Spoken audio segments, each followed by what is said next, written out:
The Owl House season finale. It's called Watching and Dreaming.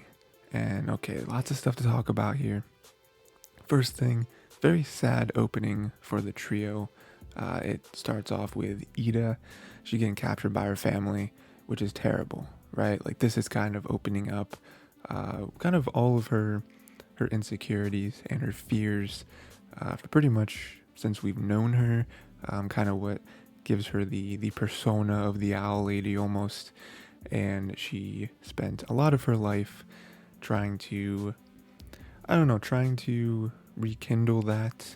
Lots of, I wouldn't really say regrets, but through the course of the show, we've seen her get back with Lilith, right? Where they always kind of had like a weird, like, sibling rivalry, cat and mouse type relationship. But then they've grown it, right? They've grown it. They're like real sisters again. They're helping each other out. They're like, learning about each other. Their real feelings and all that good stuff. And then you have the mom, right? The mom, which admittedly isn't like the best, but you can tell that she does really care in her weird way. So they did kind of understand each other more and make up a little more. And then even the dad, right? Like we have the end of that one episode where the dad kind of comes back and says some things. And so, there was a lot of understanding, a lot of growth going on between Ida and her family. And then for this little puppet master thing to happen, her to be captured by them and betrayed by them, and the Emperor Coven as well. It's just terrible, right? So very, very dark for her. And then we move on to King and his little dream, and his is equally as awful, right? So like he can't really dream necessarily about his family. Ida and Luce, his dad, aren't there, but we do have Bill, and that was like a huge episode for him as well. That kind of spawned a couple episodes after that when he thought he finally met a bunch of Titans, and then he was betrayed. So now we have his dream of him seeing all these Titan skulls. We got Bill in the background, which at this point he does know, if I remember correctly, that he was betrayed by them. So it's like literal death of his family, of relatives that he never got the opportunity to know are scattered about him. And it's just like, the whole Bill situation is just real sinister. So we got Ida and King just having a bad time all around. And then we move on to the big one, Luce. And Luce is having her terrible dream. She's in stone, which is awful, right? Because she has grown to love all these people, the demon realm, her classmates, obviously her friends. And then to see them all turn to stone is just, and then for her to feel like she did something to cause it, or maybe she could have done something to save them. It's just terrible, right? So she's already at this like mind state of bad stuff happened, I missed it. Not necessarily like needing to be the hero of everything, but always wanting to help, like in every given opportunity. And the fact that now everyone is seemingly gone, and then just to pile on top of her, like one of the worst things that can happen is Amity. Amity's there. Like I love this shot that I'm showing right now, with Amity just kind of like almost silhouetted on the end of the bridge with her staff. It's just like, it's so bad because it's so cold, it's so distant, both literally and figuratively. And then for Amity to be like, you were the villain the whole time, like you didn't stop this. I mean, you're the one who showed Bellows the Collector. We all know how that went. Them getting separated and from their families, and just the Collector in general doing not great things. So for her to be like, you're the villain is really bad for Luce, because Amity, obviously she loves Amity. And then for someone to say it, because we had, what was it? Last episode before, before the actual finale, just all of season 3, pretty much. We had that whole little emotional arc with Luce where she felt like everything was her fault. Like she was very, very sad, probably the saddest she's been in quite a while. And those were her own fears, getting barbed in her mind of like, this is all my fault. Like if I never especially with the whole collector stuff, right? So for her to feel that way in real life, friends and family being like, no, you're an idiot. Like, that's not, we don't hold that against you. You're only doing that to help. And then now to see Amity here actually blaming her for everything, not saying it without saying it, but being like, we'd be better off without you. Like, that's absolutely the worst thing that Luz could feel. I would say maybe only worse if it was coming from Ida or her mom, right? So awful stuff. And then just Luz really gets wrecked in this opening. It's really not good, right? Because then we have her moving on to Willow, and Willow talks about how she has no future anymore. You've taken that from me, right? Like, it kind of starts off with love, like, oh, you kind of help me show me a few things about my life and what I want, what I can be. But then everything was ripped from her, right? Like, she's never going to see her dads again. She was making up with Amity, and now never see Amity again. Just really terrible, really terrible things. You move on to Gus, and Gus is kind of saying similar things, how she's a hypocrite, and how, all of her friends helped her get back to her mom and then get back to Ida and King. And where's our getting back?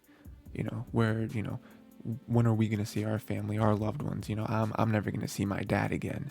And he just goes off on that. And, you move on to Hunter, and, Hunter saying similar things as well, where he's like, all this stuff has happened, all these terrible things. I finally learned to love, learned what life can be. And, I met Flapjack, that really helped me. And then Flapjack's gone. But you over there, you have a talisman. Why is that fair? And so basically everyone's just really giving it to her, of just like, everything works out for you. You're all fine and dandy, right? You, at the end of the day, you can still get to go back to, your mom and, Ida, King, all that stuff. You got your talisman. You got just the human realm in general. And then for us, it's like, we're never going to see our family again. And it's really tough, because obviously none of them mean any of this. Like, I don't think any of these characters actually feel this way. But it is a very smart tactic by the collector and by Bellows, right? I mean, especially the whole, like, I don't want to say especially, because it's all really bad for her, but like,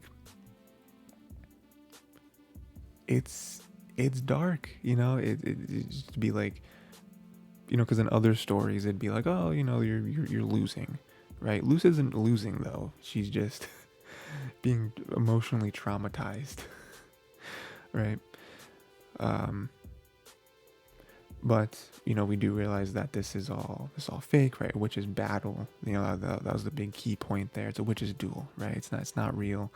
Something weird's going on here. Everything starts clicking in her head, and that was a really nice moment for me, because I feel like we all knew it was fake. There's no way that they would actually say those things to her. Also, like, everyone turning to stone is like, okay, what's going on there? The collector wouldn't have done all of that. And it is maybe a little convenient, but I still do like the moment of, Luz, especially kind of going against the grain with the whole, like, hero tactic, where, Luz can't do all this by herself. She is trapped here. And it takes Amity, Gus, Willow, Hunter, like, all of them to come together and be like, hey, something's going on here. Like, this isn't happening. I mean, even Luz sort of figured out with the witch's battle.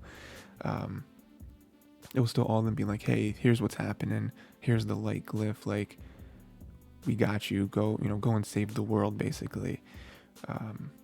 It's nice, right? And then we have the very end, where we do have the reunion with Luz, Ida, and King, and it's just like, that's probably the first moment that kind of gets me in the episode, where I'm like, this isn't fair. you can't be doing this to us, right? After all that, the past, I don't know, 5 minutes, whatever. We have the terrible stuff with Eden and her family, King and Bill, Luce and her friends. We think life is over, and then for them to be reunited, and them obviously, talking about like, oh, this happened, that's crazy. Whoa, how'd you get back here? What happened to your arm? All that stuff. But then just, for them to be hugging and crying, tears of joy is just like, because you remember, like, they haven't seen each other in a while at this point. Like, it's only been 3 episodes for us, but when they, you remember the last time they saw each other effectively. I mean, Eden and King see each other, but the last time all 3 of them were together was when, the collector was going off, and King kind of threw Luce and her friends through the door to be like, hey, trying to basically sacrifice himself to, to save them. And, it's been months, essentially. I mean, we don't really know how time works in the demon realm. I'm assuming it's just easy and it's 1 for 1, but it's like, it's been months since we've seen each other. You have to remember, like, how much of a family these guys really are. And so to have this reunion where they're just happy to see each other. Like they have stuff to do, and they very quickly are like, all right, we got to get going. We got to Collector, Bellows, all them guys. But like, for them to just be able to have this moment and just have it be love, especially after they just had all those dreams where they thought were, making them feel like the worst people ever, is just really special. And I think it's a very smart way to open the episode as well, to kind of put you down a little bit, but then be like, hey, they're together now. And it really does set the precedent for the whole rest of the episode, which I'll talk about a little bit later. But for this trio to be the winning squad, but after the very sad opening, we do have a bunch of other stuff as well. But one thing, real quick, I found it real strange that Bellows finally had this idea to embody the Titan, and maybe, this wasn't the original plan, right? We know that, we now know that there wasn't even necessarily an ending in mind, or it was, but it wasn't, you know what I mean? Like, it's not like they had a certain number of seasons planned and they had the front and back of the story written out, so maybe this wasn't the original way they wanted it to end. But I do find it really weird because, he has this idea, right? Because, the collector mentions King being a Titan, mentions the heart pumping, and Bellows has the idea to kind of take over the heart, become the Titan. I just thought that was really weird because, like, he's been here for so long. Like, why didn't he think of that before? Maybe he wasn't trying to go there. Now it's gotten desperate. But for me, I'm just like, I feel like he could have done that at any time. Again, I imagine maybe the whole, like, Day of Unity, like, that was the play. And now that that's been destroyed, now he's kind of scrambling. Maybe that's how they explain it, But I'm just like, for someone that's supposed to be super smart and also supposed to have lived for a long time at this point, I just find it strange that he's like, oh yeah, the Titan heart. I don't know. I thought that was a little weird. That's all. But next, I want to talk about the glyphs and the Titan magic stuff.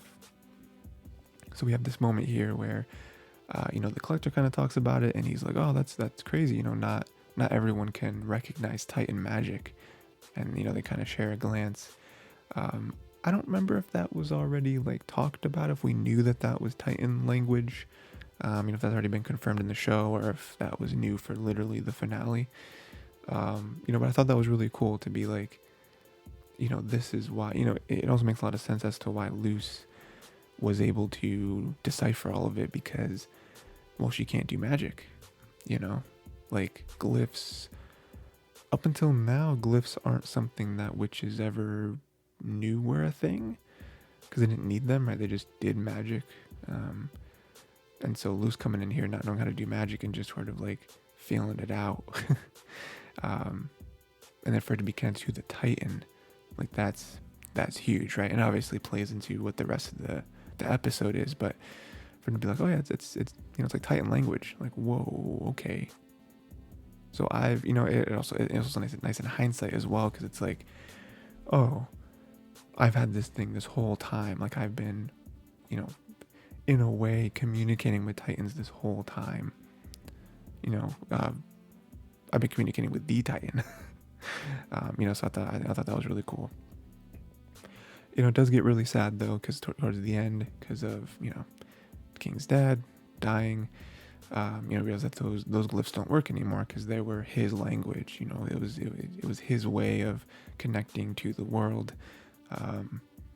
They were his glyphs that that she was interpreting and utilizing. So I thought that was really cool, especially with learning it, or maybe confirming it, that that was his language, and then for him to die, and then it all kind of come full circle to be like, oh, Luce can't do magic anymore.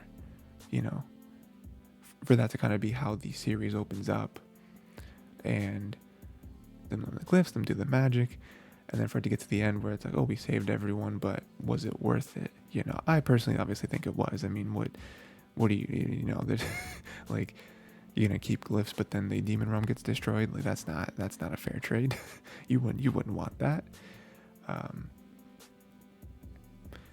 And then for her to even have the line at the end where she says that she was able to learn the Titan language, but she now has no one to speak it to. It's just like, it just kind of hits harder, because again, like, she did talk to, she did talk to King's dad and everything, and then that mixed with glyphs kind of being her thing, like the way she was able to even, further connect, and I mean, also in a very practical sense, the way she was able to hold her own in many different ways. Like, she, remember, there was the day where they were going to like execute Ida in her beast form, and she used some of the glyphs to battle Bellows and also save Ida. So it's just like, there's also a lot of nostalgia, a lot of emotional connection to these glyphs, not only because it's King's dad.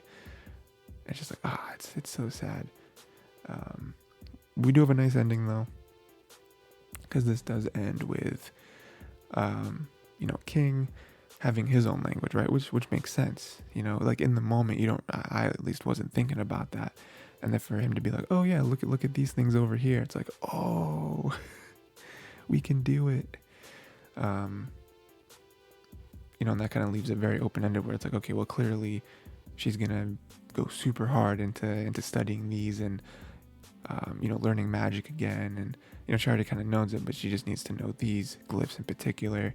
And also another way to get closer with King. So that's, it's really nice as well. Their little like sibling bond that they have together, I think, is nice. So like, all in all, I think them either introducing or confirming the whole like Titan stuff with the glyphs is really, really cool.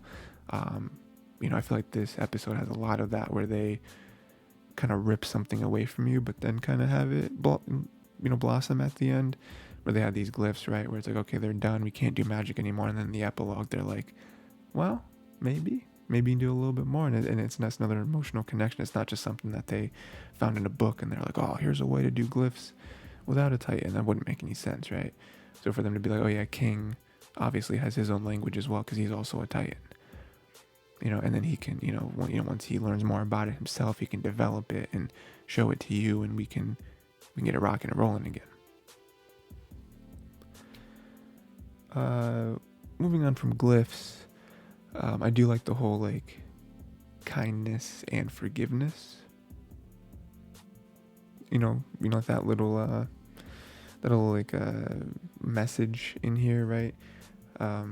We do have it kind of opening up with kindness and forgiveness not working on Bellows, and I do really like that, especially with this show, not only this finale, but a lot of the show in general, I feel like does try to take some tropes and not do them.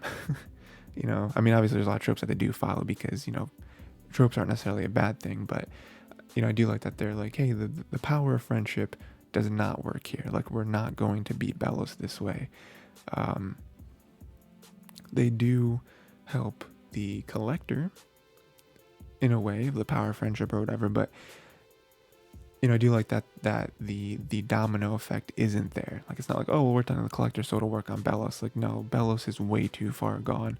So for the collector to try that and not work is like, it's it's just like so clever, um, because like, what would the what would the alternative be? Like, if that actually worked, like Bellows hugged him, and or the collector hugged him, and Bellows was just like, all right, yeah, that's all I needed. And that even goes back to king King's dad, which is actually in the future in this scene. But like, King's dad being like, you're assuming that Bellows has righteous intentions, that his motivations come from a pure place. Like, they don't. So those two things kind of link up, where it's like, yeah, kindness and forgiveness are not going to work on him. Also, kindness and forgiveness, like, I feel like there's an ignorance there that the collector has that Bellows does not. So, and then that kind of moving on to Luce dying, protecting the collector, like, that in itself is even her showing kindness and forgiveness, to be like, at the beginning of this episode, probably wanted the collector to die. Probably a little bit wanted, the collector and Bellows to just blow each other up, and they're both gone, right? But then for this moment to be like, we barely know the collector at this point, and what we do know about the collector is pretty awful things. And for her to immediately, without thinking, just fly up to him and save the collector from Bellows, save him from possible death. It's just like, that just goes to show even more of Luce's character. Where it's like, no, she wants to help people. Just like warrior of peace or something, right? Doesn't she say that at one point? It's like, yeah, that's her, where she just wants everyone to be happy. And even in those very short moments that they've had together in this episode, I feel like she could even tell that the collector was kind of coming around, right? So, I don't know. It's just stuff like that makes, I think, Luce's character super special. And then that to be followed up with another heartbreaking scene, where she's like, she tells Ida and King, where it's like, looks like we're going to be split up again. I feel like I should be used to this by now, but I still don't know what to say, because they've had this multiple times. The biggest one with what I mentioned earlier, with King kind of, blasting him through, through the door back to the human realm, is just like, it's just, it's such a, there's another moment too that definitely got me, where it's just like, she's dying. It's not funny at all, but it's just, after all this, for her to literally give her life for the collector, for the demon realm, like, and not even really give her life. Like, she didn't really sacrifice hers. I mean, she did, but like, she didn't win. It's not like, oh, to take out Bellows, I need to die too. It's like, no, the Bellows is still over here wreaking havoc. So after all this, for her to fail, because in that moment she failed. Like, she had a small win where she did save the collector, but she's dead and Bellows is still there, and they're probably not going to be able to beat him. It's just like, again, this episode does such a good job of just ripping stuff away from you, where it's like, nope, she's gone, she's dead. Now she does, she does come back. We all know this, but in that moment, I mean, even in that moment, like, we're watching, we're like, okay, this is a show. She's gonna come back. She's gonna win in some form or fashion. We don't know exactly how, but it's like, she didn't just die. She's not just gone. There's no way. But there's a little bit of us. It's like, maybe she kind of does something from beyond, right? And we never do see her again in the physical form, right? And so it's just like, it's such a good job. And then especially with, some of the moments that follow it, where we do have those little, like, light orbs that fly around, and very reminiscent of Flapjack, when Flapjack kind of disintegrated and morphed into Hunter's body, and he's gone. I mean, he still, like, lives within Hunter in a way, but he's gone. And so now everyone's seeing those, and they pop up next to the gang, Amity, Hunter, Willow, Gus, and they're just like, wait, what's happening? Like something bad just happened. Like the last time they saw these things was when Flapjack was gone. You know, very, very recently. Like I would imagine maybe like a few days ago at this point, maybe even sooner, maybe more recent than that. But it's like last time we saw this, a friend died, and we're all here. You know, it could be someone regular, but probably not. You know, and then it even pans over to her mom as a puppet crying, and it's like, oh no, this might be real. You know, and again, them just doing that, them bringing back the light orb stuff, and then Camilla crying is just like, it's heart-wrenching. You know, it's just like, why would they do this? You know. And then let's see. You know, and then even the moments that lead up after that is, you know, we have King going off, right? You know, he uses his powers. He, in that moment, doesn't do the whole wah stuff. Like, he actually gives out more of a real roar. And you know, I feel like that's just trying to show how out of character he is right now. Because, like, King is not a violent soul. You know what I mean? Like, he's chilling. I mean, he's also a child. But he's, you know, he doesn't want to do this, but like in that moment, like his sister just died. His sister didn't just die, his sister was just murdered. You know? Like one of his favorite people in the whole world, I would say second favorite behind Ida. And even then there's probably days where Lucy, you know what I mean? Like, you know, not to play favorites, but top two and sometimes not two. You know what I'm saying? So in that moment, he's just like, I so out of character, like just pure rage like he's never felt before. You know, like he's definitely been upset before. I mean, you know, we've seen him like, you know, kind of like skulk about, you know, when there's conversation of his dad has been brought up, or, you know, we've seen him upset when, you know, I think, you know, wasn't there a moment where he thought that like Ida didn't want him or something? You know, and like he was thinking about like leaving or whatever. And then even when, you know, after the whole Titan stuff, when we found out that Ida was lying, like he was upset with her. He was very upset with her. So, you know, for him to be like that is just, again, heart-wrenching.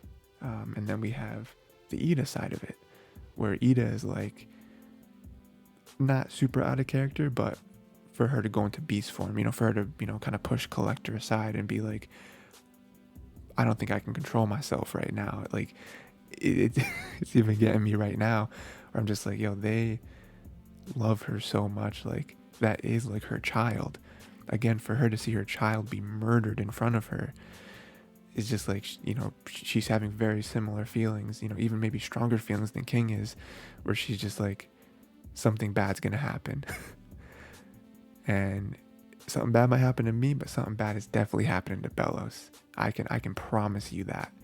And, you know, for her to have that energy is like, again, like we don't really see her do that often. Like she's also, you know, not quite as much as King, but definitely out of character here, where it's like, she never, like, you know, she gets very sassy, obviously, you know, she gets very, very loud about certain things and whatever, but like, Ida's never on the time of like, all right, murder, you know?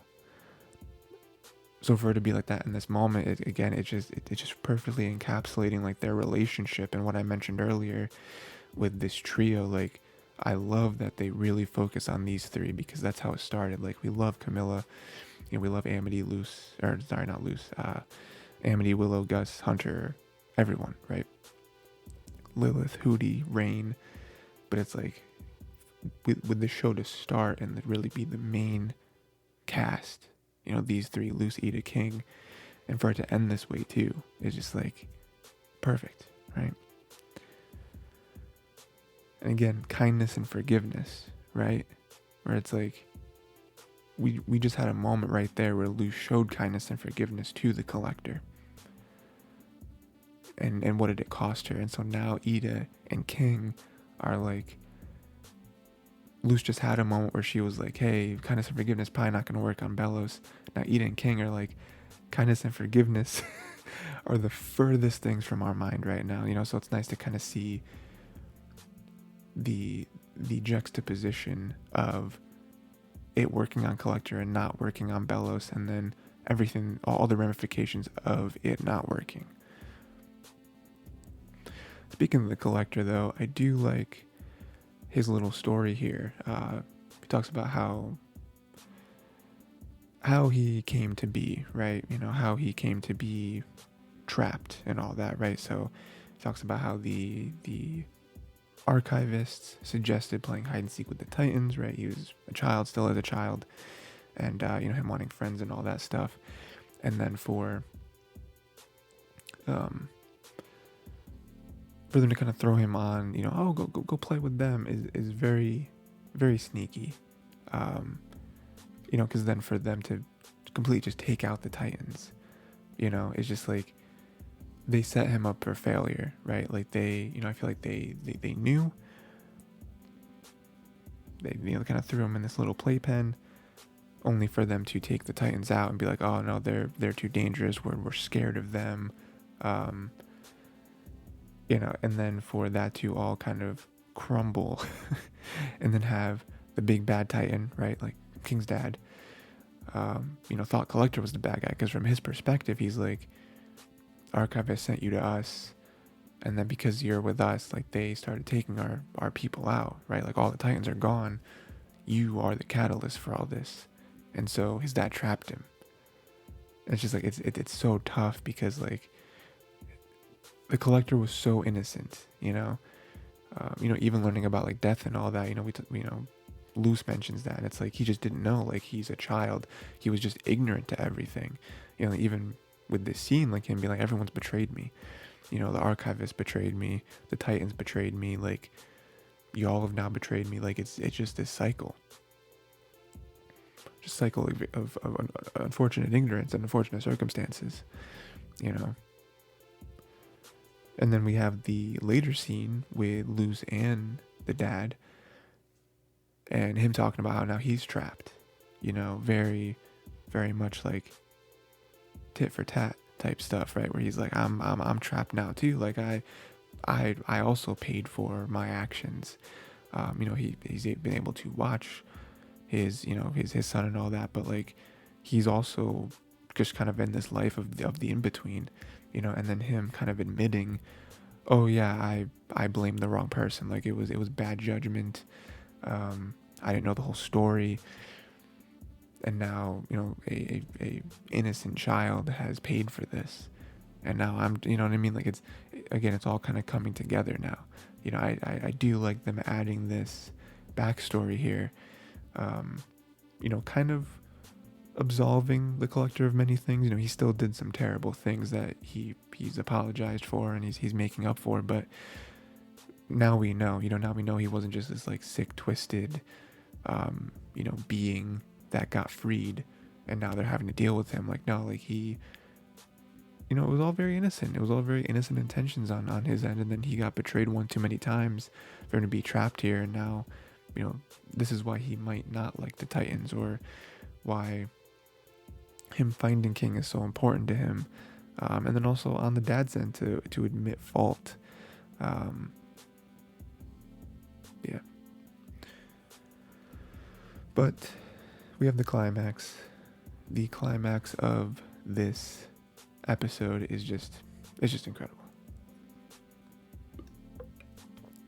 Right? Because, I mean, we got Luce in Titan form. Come on. What do we, what else do we know? The episode could have ended there. The episode could have just ended there, and it'd be the perfect episode. Luce in Titan form. I'm back. Very, very funny, right? She never knows what to say. She has a weird, like in any situation, but especially the important ones, Luce always says something weird or something, off kilter, and it's just like, all right, that's Luce. But also Luce, I love Luce in Titan form. I think that's great. I love that this is, somewhat reminiscent of like Edith, having her owl form, her like owl harpy form or whatever. My favorite thing about about Luce's Titan form is her hair. Honestly, like I think the hair is great. I think it's very like poofy.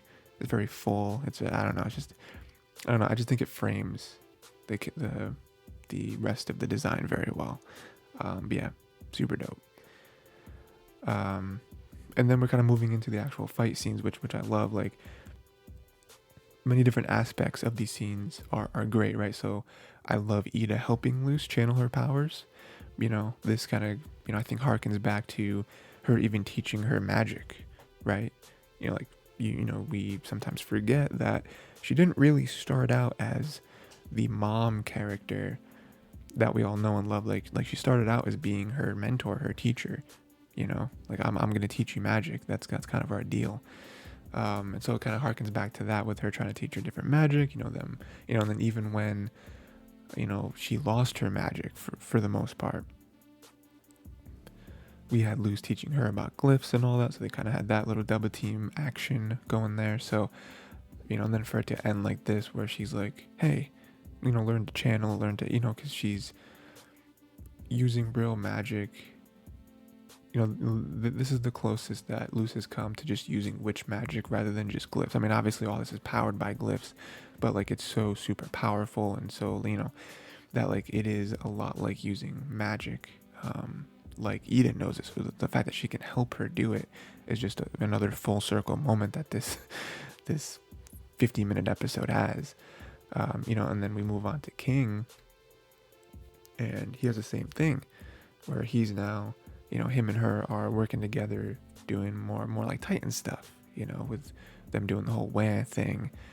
So it's just like these different connections that they have, where it's like, it's not just Luce, it is even King helping him, helping her fight. Again, the trio, I think the trio crew is very important. And then just in general, them all fighting together, like all three of them, like them all using their own little powers, like that moment where they're like building the huge glyph. They're not just swinging in a circle, like they're like hugging each other like during it. Like it's so beautiful, and it's so necessary. Again, the trio is super important. I love all the other characters, right? I've already said this, but I love all the other characters, but like it's, I feel like it was necessary for these three to be the ones that fight together. I love Amity, I love Hunter, all them guys, but like we didn't need a group of 10 people to be fighting Bellows, like them kind of shrinking it down and being like, no, we got Ida, King, and Luce, them together. These are the ones that are going to save the day. This is the crew that started it all, and we're going to end it all. And then, I love another callback where she's like, come on, Ida, you know where magic comes from. That's great, because again, that's a callback to, again, super early, I think like episode 2, maybe, like episode 2 or 3, where they're like, hey, witches have these I don't know, like weird extra organs or whatever that are, that are connected to the heart that give witches their magic ability, basically. And humans don't have that. That's the whole start of Luce not being able to use magic. I just thought that was a really cool callback, because they never really talk about that again. I'm not saying they have to. I don't know another situation in which they would have to talk about, hey, remember how like we have little things in our hearts? Like there really be no reason for it, but for them to bring it around and be like, oh yeah, we gotta attack the heart. There's like, we gotta separate the thing from the heart, and that'll kill everything, right? I thought that was nice. And then just like the moment, right? Like the climax of the climax, them all fighting together. Rain's here as well, which is nice. Again, it kind of breaks my whole point about the trio, but I get it. Them all fighting together, holding off Bellows, and then Luce being like, I am the good witch Luce, child of the human realm, student of the demon realm, warrior of peace. So that's great, right? We got the good witch Luce, very much playing off of the cartoon character Azura, that she and Amity love so much, that she kind of, again, almost harkening back to episode 1, where she based her possible involvement with Ida and King off of Azura, so it's like it's there. Child of the human realm, right? Her repping her her realm, right? Like, where she was born. That's still very much a part of her. Student of the demon realm. Student of the demon realm, right? Where she was able to learn magic. She came here. She wasn't born here, but she learned a lot. Not only about magic, but also about like herself and different friends and family and all that stuff.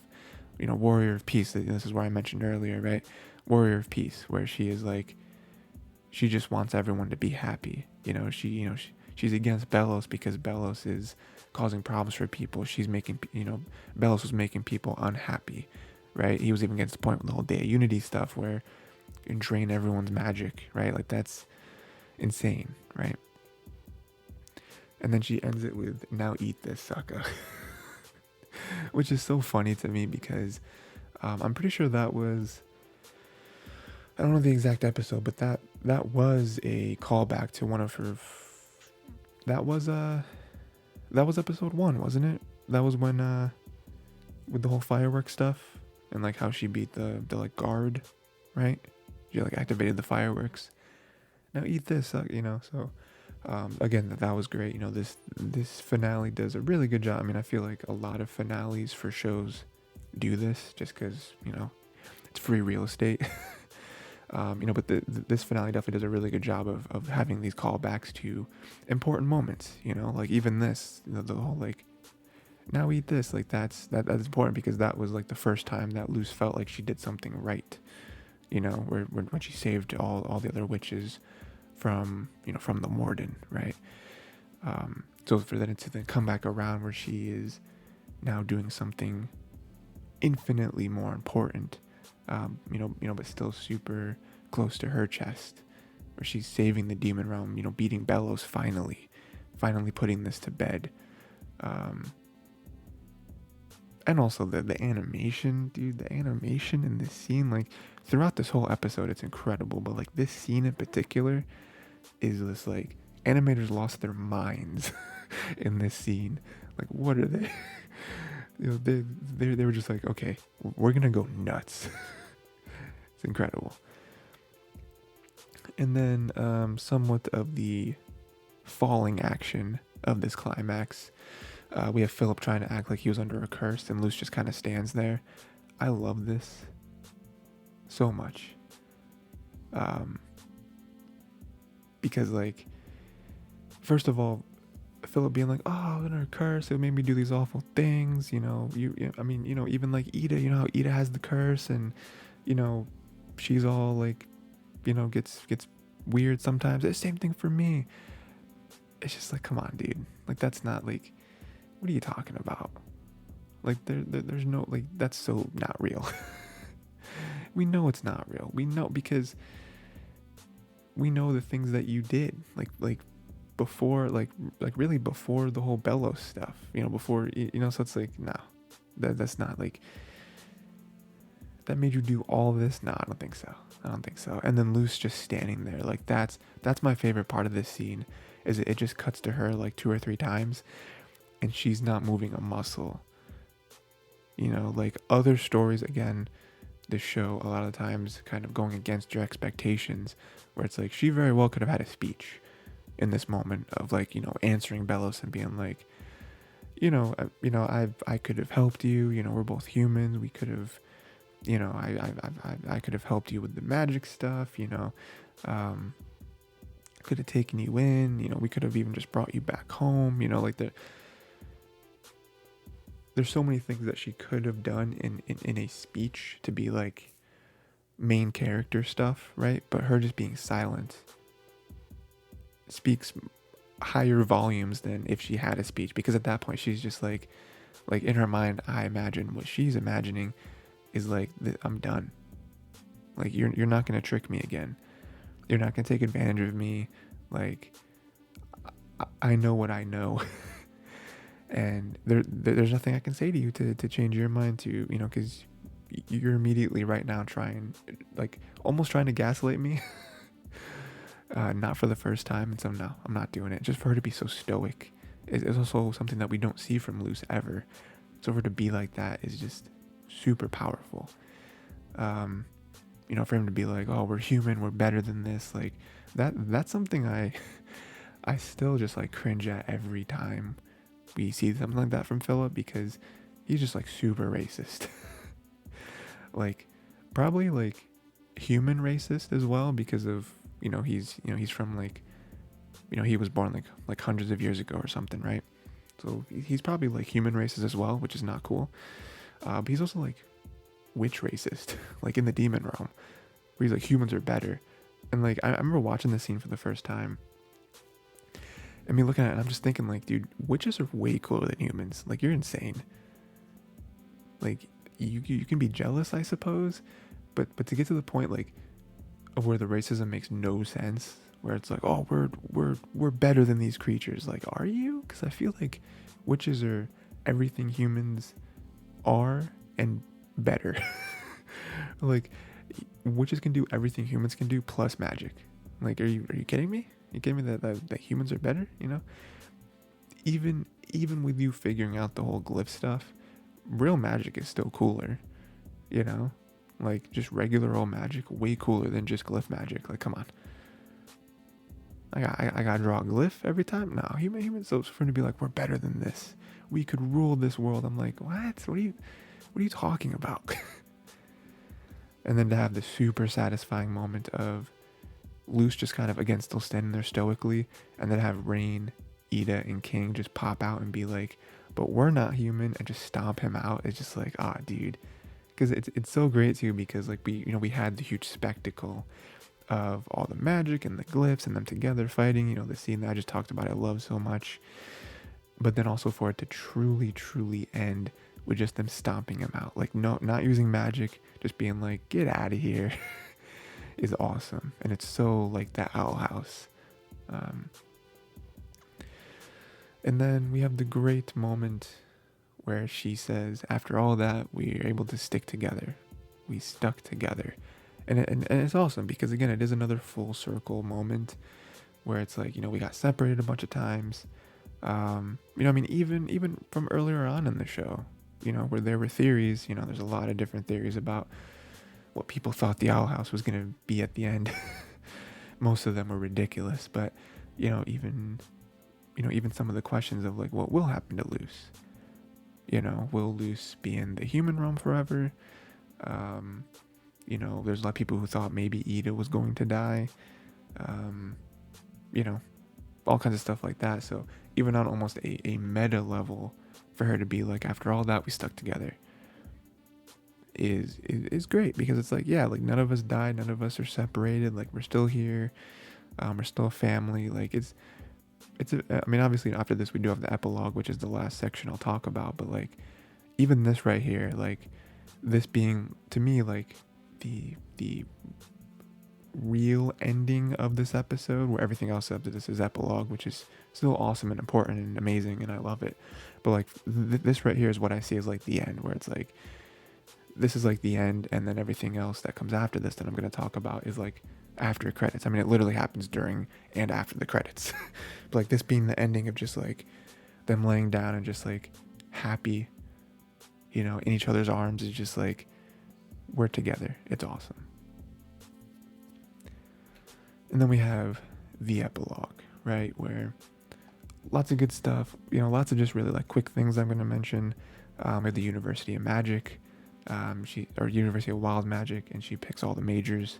So there's 2 parts there, which is great. University of Wild Magic, which is another full circle moment, I feel like, because that's again all Luce, all Luce, right, where she came into I don't remember what their school is called, but her coming in there and being like, I want to study everything, and then being like, no, you don't. What? No, are you an idiot? You can't do that.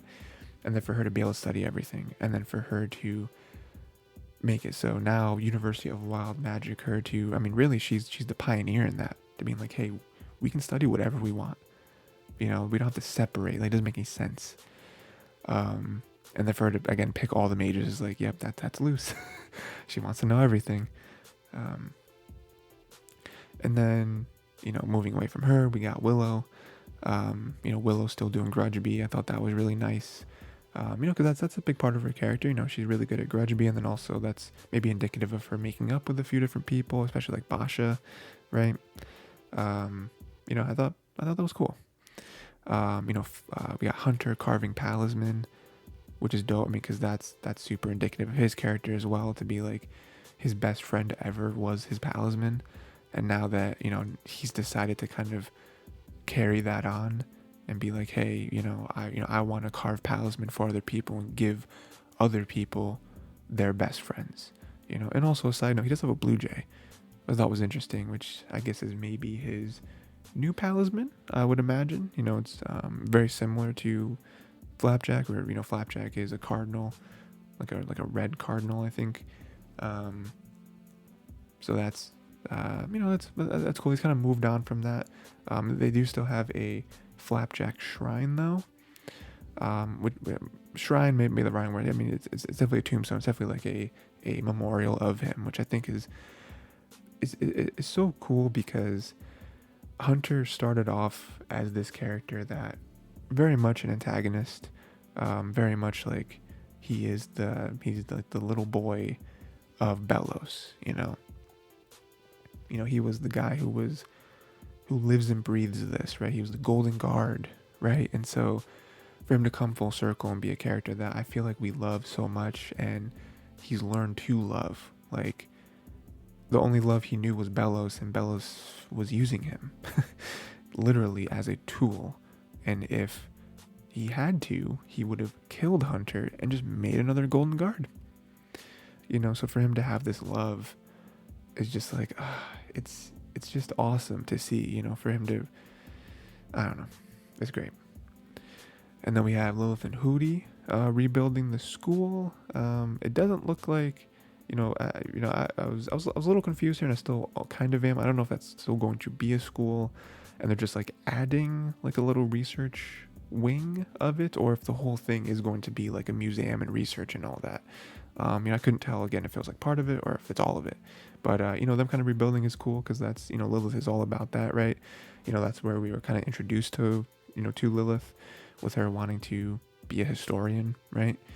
And then also just Hootie there is great. Like, I love their relationship. Amity doing abomination stuff, right? Seems like she's kind of carrying on the torch of the blight industry stuff, but like the good aspect of it, the part of actually inventing cool things like her father. But then also there's a scene where she's like carrying the book to Lilith. I thought was cool. I was like, oh, she might also be, as like a part of that. She might also be kind of into maybe history and research and all that. So it's like her kind of finding her own and her having a purpose, kind of outgrowing obviously what her mom wanted her to be. But then also maybe not fully just being like, oh, I'm going to do what my dad does. Like, she loves her dad more than anything. But like, she also wants to be her own person. That's also, that's why, I mean, really all the main characters in this show, kind of have that arc of like, I want to be my own person. So that's nice. And then we have just a small thing, Bump being the groundskeeper. I thought was a nice nod, because it's like, oh, he's not the principal anymore of anything, but him kind of taking care of the place is like, oh, that's nice, because he, Bump was always cool. I feel like for the most part, whenever we may have not liked something that he did, it was just, well, he's the principal and he has to do this, like he's going against Luce in this moment or whatever. But it's like, well, Luce is kind of a maniac. So it's like, can't really be mad at what he's doing. And also he's cool. Like, there's plenty of times where he like stood up for the kids and all that. Like, he truly cares.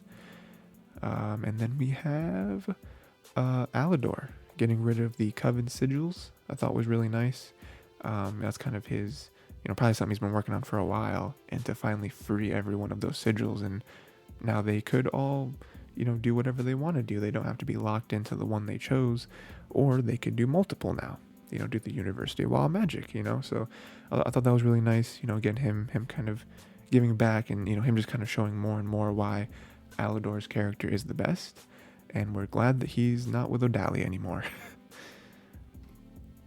We see Gus in charge of the human realm, or not the human realm, the human exchange program, which is cool, because obviously that's like his life's passion, is studying human stuff. And so now that they possibly have like an exchange program, I think is interesting, which kind of begs the question of like, how is the human realm and demon realm kind of uh, coexisting. you know, I feel like at some point you just kind of get too far into it, where it's like, well, what about like the government? Like, how does the White House feel about discovering a whole nother realm? I feel like that's something that we never have to get into. Like, you know, even if someday we get some sort of like sequel series or something, I don't know if I ever want to have them wrestle with that idea of like, oh well, the FBI came in and like, no, we don't need to get that deep in the world. These things just exist, and it's fine. um, and then Ida being the headmaster of the Wild Magic School, I think is incredible because, while Luce is the one that I feel like really made this happen, Ida was the first one. Ida was the first one to do wild magic. She was the one that had this bounty on her head because she's performing wild magic. She's performing like magic that she's not supposed to be doing. Breaking the whole like Titan. Like, oh, these are the words of the Titan. We all have to pick one thing. you know. So while I think Luce is the one that was the straw that broke the camel's back, I feel like Ida was the one that even introduced the straws to the camel in the first place. And I imagine she'd be super happy doing this. I feel like she was very happy with Luce and King kind of taking them in. So while she's not taking in all these students as family, as children, just kind of adopting that like motherly role and like sharing her knowledge, because Ida is dope. And then we have the King Senora, so that was very cute. Obviously very, very different than what Camilla probably gave them in terms of blueprints. But again, just a really nice Camilla moment as well, where you can tell that she's not fully in love with the demon realm, and she probably never will be, but it just shows her love for Luce, and then also all her friends too, right? Especially the children that stayed in her home for months and months. And then also just how much everyone loves Luce, right? Where it's like, we're going to do this thing for you. And then a question I had was, did they all get flapjack tattoos? That's something that I feel like I noticed in Willow, and then I saw in Luce.